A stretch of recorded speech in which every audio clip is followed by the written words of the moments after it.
Hello Transformers fans, MVious Cosplay here today, and today we're going to take a look at the Flame Toys Furai model, Megatron, Decepticon version.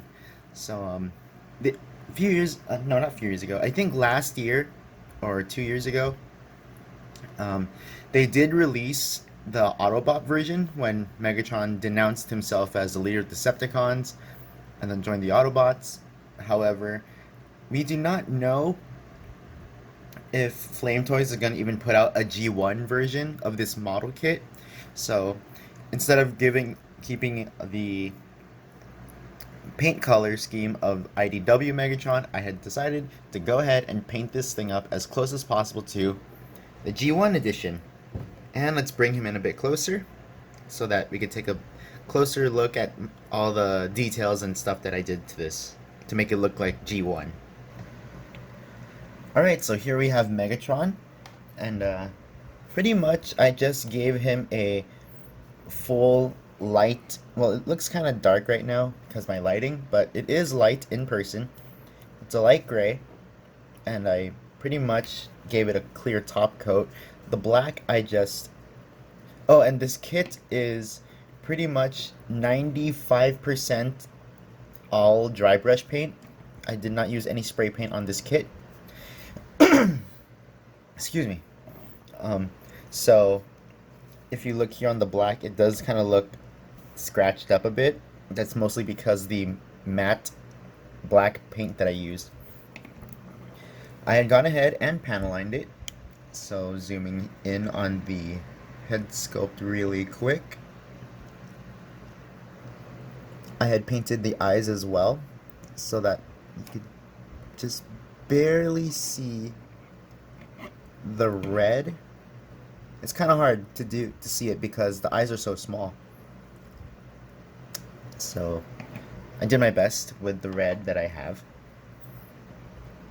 The Decepticon logo I had to kind of cut up to make it smaller because I didn't want a big... My dogs are barking and I don't know why. Give me a sec. Sorry. Sorry about that. I think they heard someone outside.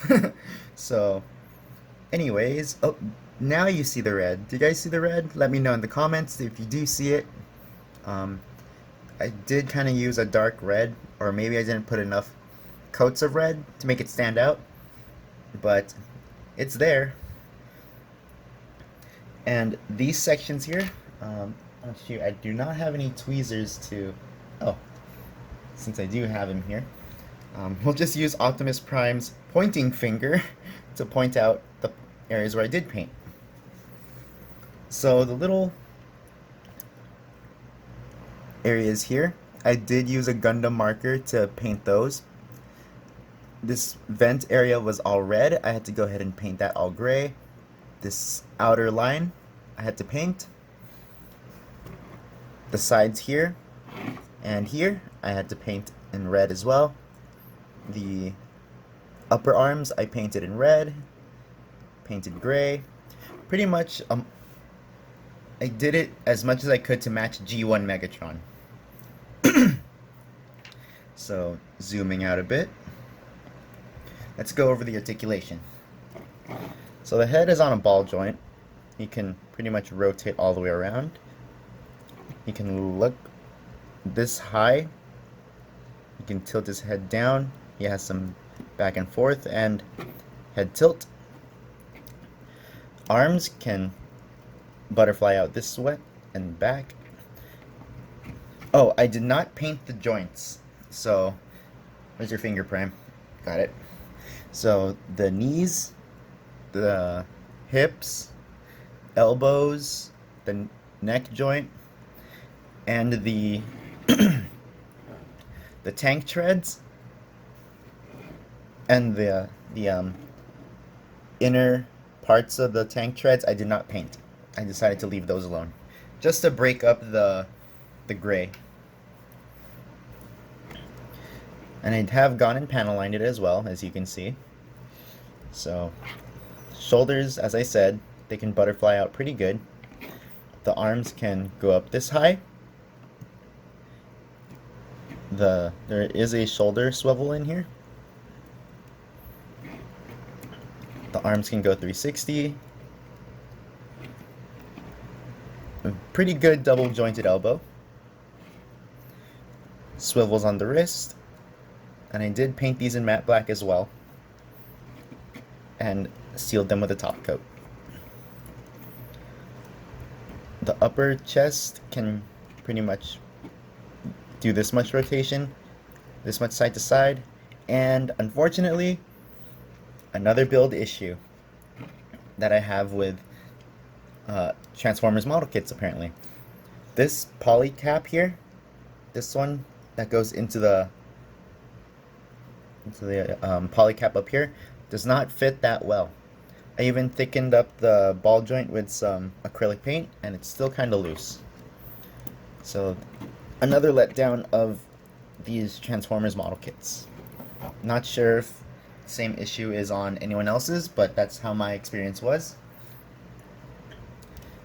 Let's move the arms out of the way here. The waist here does rotate, but it does get in the way of these little side skirts. He can look pretty. He can arch his back this much and this much of an ab crunch. The legs can go out this far. They can go out this much. They can go they don't go back much at all. These plates here, not sure why, but they can swivel up and down. Pretty solid double jointed knee. There is a little panel here that slides into the thigh. I mean the leg, the lower leg. Pretty cool. The feet have a toe hinge, and they can rock back and forth a little bit, and they can. That's all that they could pretty much do in terms of moving them up and down. In terms of accessories, Megatron has 2 fists, 2 relaxed hands. Focus on here. There we go.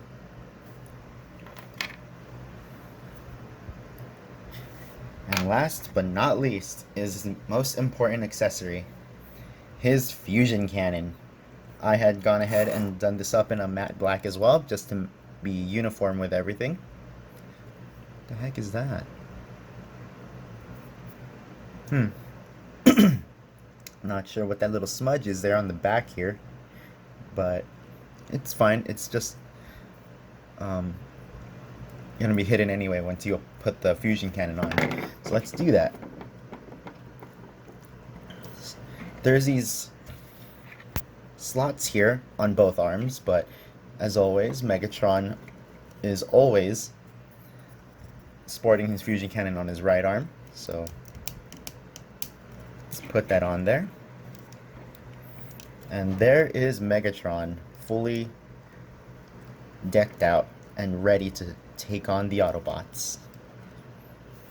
So that's that. That's really awesome.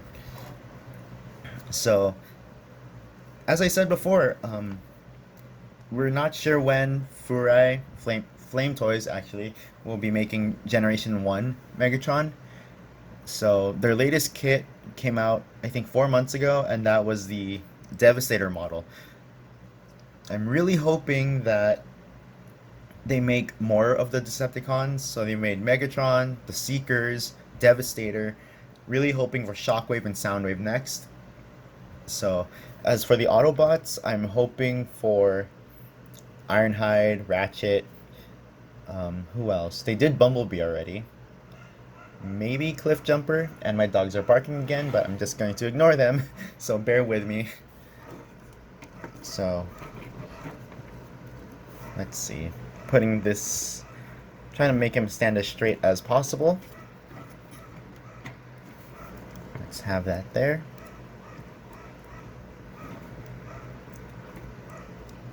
I really need to find a soundproof space. So height comparison, and since I do have him ready And here he is standing next to G1 Optimus. As this is the only Optimus I'm gonna get for this line. So therefore, moving back a little bit, they pretty much stand about the same height. So that's really good. I was afraid that this version of Megatron would be a lot taller than Prime, putting Prime out of scale, but thankfully they are the same height.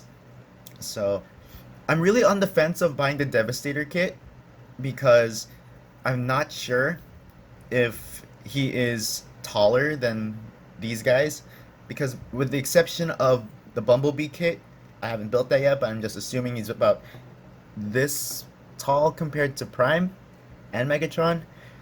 So if Devastator is only coming up about, let's say, 2 inches, like an inch or two taller, and not this much taller, I'm not gonna get it because Devastator is huge. He's supposed to be towering over his fellow Decepticons as well as the Autobots, so I'm not gonna get that kit if he's not in somewhat a larger scale. So that's that. I will include some pictures to show Megatron and duking it out with Prime in various action poses. So stay tuned for that. And if you guys do like the video, be sure to like and subscribe, comment down below your thoughts, and hit that notification bell so that when I do upload videos, you'll get alerted. So again, thank you all for tuning in. This has been MVious Cosplay, and I will see you guys at the next review.